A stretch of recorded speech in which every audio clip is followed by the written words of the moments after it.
சாய்ராம். எல்லாரும் முன்பிட்டிருக்க நினைப்பதுவே அல்லாமல் வேறொன்றறியேன் பராபரமே. அன்பிலார் எல்லாம் தமக்குரியர், அன்புடையார் என்பும் உரியர் பிறர்க்கு, தெய்வத்தால் ஆகாதெனினும் முயற்சி தம்மை வெறுத்த கூலி தரும். திருக்குறள் நாம் எல்லாம் படித்திருப்போம். அன்பு இலார், அன்பு உளார்,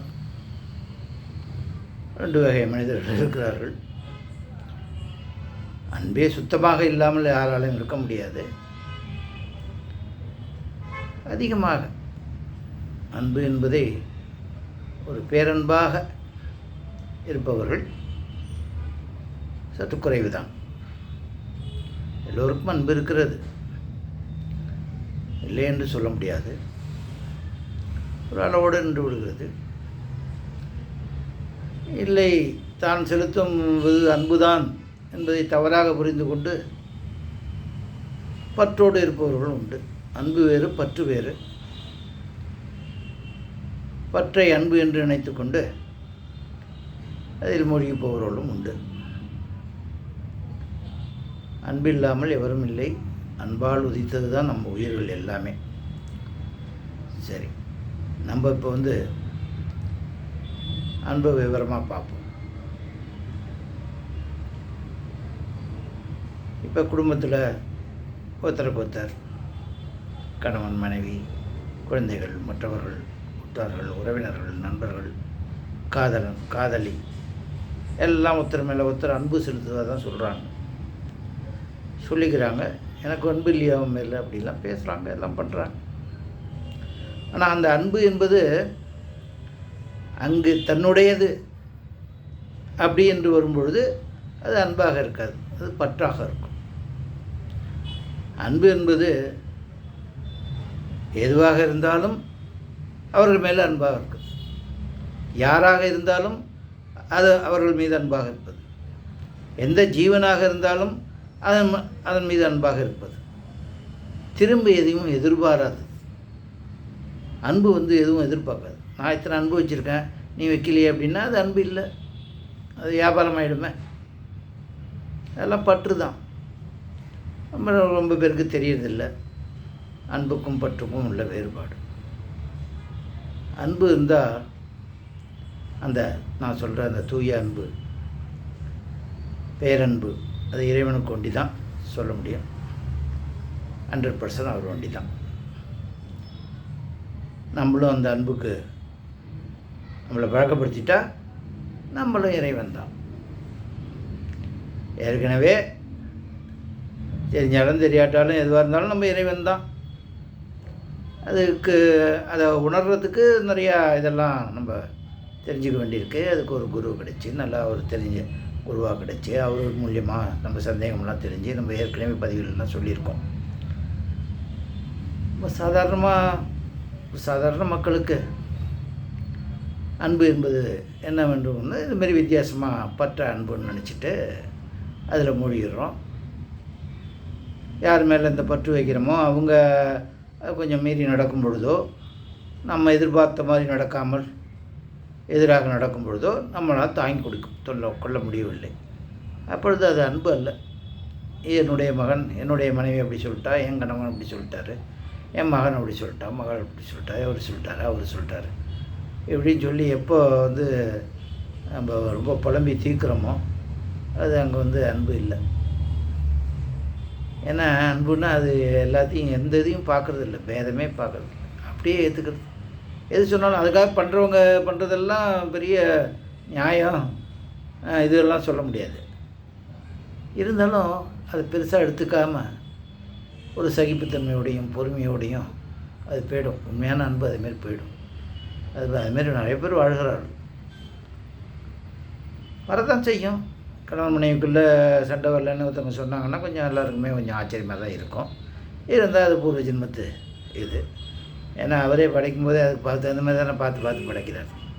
அது ரெண்டையும் ஒன்றா படித்தாக்க கொஞ்சம் அவங்களும் அந்த ஜென்மத்தை இதிலே வாழ்ந்துட்டுருப்பாங்க. அதனால் பகவான் செயல் அதெல்லாம். அது வேறு சப்ஜெக்ட்டு, நம்ம அதை பற்றி போக வேண்டாம். அன்பை பற்றி பார்ப்போம். அதனால் அன்பை பொழிய வேண்டும் அப்படின்னா யாராக இருந்தாலும், அது இன்னொருத்தர் பிள்ளையாக இருக்கட்டும், அதுவாக இருக்கட்டும், அவங்க சிறப்பாக பண்ண அவர் பாராட்டுறது, அப்படி ஒரு இது பண்ணுறது. அதேமாரி எதாக இருந்தாலும் நம்ம பேரம்பேத்தியை கொஞ்சம் போது இன்னொரு பேரம்பேத்தி வந்துன்னு வச்சுங்க, அதை தள்ளி விட்டுட்டு பண்ணுறது, இதெல்லாம் அன்பு சேருமா சொல்லுங்கள்?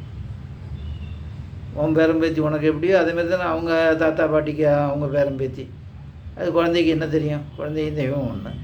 அது ஒரு குழந்தைய நீங்கள் கொஞ்சிட்டு இருக்கும்போது ஒரு குழந்தை வருதுன்னு வச்சுங்க, சில பேர் பண்ணுறாங்க, நான் எல்லாரையும் சொல்லலை, சில பேர் அதுமாரி இருப்பாங்க, தான் இது மேலே ஒண்டி இருக்குது, அதெல்லாம் பற்று. அது அன்பு நல்லாயிருக்கும். இன்னொரு குழந்தை கூட நல்லாயிருக்கும், அழகாக இருக்கும், அதுவும் நிறையா பேசும், அப்படியா இப்படியா இப்படின்னு அதுமாரி இது பண்ணுறவங்களும் இருக்காங்க. அன்பு இல்லாதவங்கெல்லாம் எல்லோரும் அப்படி நான் சொல்லலை, இதுக்கும் பார்க்குறோம் இல்லையா நம்ம சுற்றி, நீங்களும் எல்லாம் பார்த்துருப்பீங்க, அந்த இதுக்காக சொல்கிறேன். அதனால் எல்லோர் மீதும் அன்பு செலுத்தும் பொழுது ஒன்றும் அது இருக்காது. நம்ம பையன் நம்ம ஒரு பெரிய இந்த இது பண்ணான்னா அதுமாரி பக்கத்து வீட்டு பையனோ நண்பர் பையனோ வரும்போது நம்மளுக்கு அதில் ஒரு சந்தோஷம் வந்து அவனை பாராட்டுறது, கொள்வது, என்கரேஜ் பண்ணுறது, இதெல்லாம் அன்பின் அடையாளங்கள். ஆனால் இந்த இது மாதிரி ஒன்று ஒன்றையும் பண்ணால் அப்புறம் ஒவ்வொரு ஜீவனையும் பார்த்தாலும் இருக்கும், செடி கொடியை பார்த்தாலும் வந்துடும். வள்ளலார் கொல்லியா, வள்ளலார் நம்மளை மாரி மனுஷனாக தானே பிறந்தார். செடியை பார்த்தோன்னே பயிர் பண்ணுறோன்னு வாடினேன் அப்படிங்கிறாரு, அது எப்படி வரும்? நம்மளும் அவ்வளோ செடி கொடியெல்லாம் பார்க்குறோம், வாடி போயிடுது, எவ்வளோ நாய்கள் பார்க்குறோம், அது பார்க்குறோம், ரோட்டில் எல்லாம் இது பண்ணுறோம். இது மனிதர்களே எவ்வளோ பேர் உணவு இல்லாமல் அலையிறாங்க, பார்க்குறாங்க, பார்த்துட்டு நம்ம பாட்டு போயிட்டு தான் இருக்கோம், வந்துட்டு தான் இருக்கோம், நம்ம வேலையை பார்த்துட்ருக்கோம். சுயநலத்தோடு நம்ம சௌக்கியமாக இருந்தால் சரி தான் அப்படி தான் நினைக்கிறோம். ரொம்ப பேர், கொஞ்சம் பேர் தானே அதுக்காக ஒரு இறக்கம் வருது. அன்பு இருந்தால் தானே அது வரும். அன்பு இருந்தால் தான் இறக்கம், அந்த சொல்கிறாங்களே கருணை, அதெல்லாம் வரும். பரிவு, பச்சாதாபம், தாட்சண்யம், என்னென்ன உயர்ந்த குணங்களோ அன்பு வரும்போது எல்லாமே அதை சேர்ந்து வந்துடும். ஒவ்வொன்றுக்கும் ஒரு பேராக இருந்தாலும் கூட எல்லாம் அன்பில் தான் அடக்கம். அப்போ அதேமாரி நம்ம இந்த அன்பை நோக்கி இதேமாரி போகும்போது அப்புறம் இறைவனையே தனியாக கும்பிடணும் கூட அவசியம் இல்லைன்னு சில சான்றோர்கள் சொல்கிறாங்க. நீ எப்போ அன்பாக மாதிரி எல்லா உயிரோட்டுக்கும் அன்பு செலுத்துகிற, அன்பாக பேசுகிற, அன்பு செலுத்துகிற, பிரத்தியார் நலத்தில் போய் அக்கறை காமிக்கிற, எப்படி என்ன கேட்குற, உன்னால் முடிஞ்ச நல்லதை செய்கிற, இதெல்லாம் செய்யும்போது இறைவன் மகிழ்ச்சி அடைகிறான். ஏன்னா இறைவனே உன் பக்கத்தில் வந்து நின்றுறான், உனக்கு அதுமாரிலாம் தோண வச்சு அதுமாரிலாம் செய்ய வைக்கிறான். அதை நம்ம தேடி போகிறத விட இறைவனே நம்மளுக்கு வர வைக்கணும்னா சிம்பிள். சத்ய சாய்பாபா கூட இப்படி தான் சொல்கிறாரு, இறைவனுடைய கருணையை நீ பெற வேண்டும் வேண்டாம், love all, serve all, help ever, hurt நெவர்ங்கிறார். 4 வார்த்தையில் எல்லாம் முடிச்சிட்டார். எல்லாரையும் விரும்பு, எல்லாருக்கும் தொண்டு செய், எப்பொழுதும் உதவு, யாரையும் துன்புறுத்தாது, எப்பொழுதும் துன்புறுத்தாது. அவ்வளோதான். 4 இது கேட்டால் இது வந்து வேதாந்தங்கள், அந்த வியாச பகவான் தொகுத்து இது பண்ணார் புராணங்கள், இதோட சாரே இது தான். நீ அதுக்கப்புறம் தேவை, நீயே அது ஆயிடுற. எப்போ இந்த குணமெல்லாம் நீ வந்து உனக்கு வந்துடுதோ அதுக்கப்புறம் வேறு என்ன வேணும்? அவரே மகிழ்ச்சி அடைஞ்சிடுறாரு, பகவானே மகிழ்ச்சி அடைஞ்சு உன்னோட உலக சேமத்தையும் பார்த்துக்கிறாரு, யோகக்ஷேமம்னு அவரோட இணையிற அந்த சேமத்தையும் அவரே கவனிச்சுக்கிறாரு. நம்ம பதிவில் கூட முன்னாடி சொல்லியிருக்கோம். அதுமாரி இது வந்து கீதையில் பகவான் ஸ்ரீ கிருஷ்ணரே சொல்லியிருக்கார். யார் ஒருத்தன் என்கிட்ட சரணடைஞ்சிடறானோ, எல்லாரோடையும் அன்பாகவும், எல்லாருக்கும் உதவி பண்ணுறவனாகவும், எல்லாருக்கும் நல்ல இவனாகவும் இருக்கானோ, அவனை வந்து அவனோட சேமத்தெல்லாம் நான் பார்த்துக்கிறேன். சேமம்னா உலக சேமமும், அவனோட ஈவன் அவனோட சந்ததிகளோடு அவர் பார்த்துக்கிறாரு. தொழிலோ அதுவோ இதுவோ குடும்பத்தில் வச்சும் எல்லாத்தையும் அவரே பார்த்துக்கிறார்.